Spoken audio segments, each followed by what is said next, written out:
ही किलबिले. मी एकटा दुसरी मध्ये शिकत आहे. माझ्या शाळेचे नाव जिजाऊ ज्ञान मंदिर उमरी.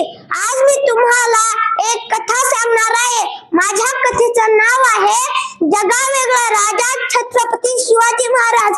ही कथा छत्रपती शिवाजी महाराजांच्या आयुष्यातील एक प्रसंग आहे. एकदा छत्रपती शिवाजी महाराज कर्नाटकाच्या मोहिमेवरून महाराष्ट्रात परत येत होते. तेव्हा तेथे एक बेलवाडी नावाचं गाव होतं. तिथं एक छोटासा किल्ला होता. मलमा देसाई नावाची ठाणेदारी तेथे राहत होती. दादाजींना वाटलं जाता जाता हा गड घेऊन जावा, म्हणून दादाजींनी थोडं सैन्य गोळा केलं आणि ते मलमावर चाल करून गेले.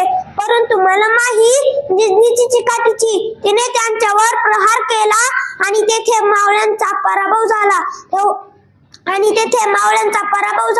तेव्हा दादाजींना ठरवलं की मलमाला कैद करायचे आणि छत्रपती शिवाजी महाराजांपुढे उभे करायचे.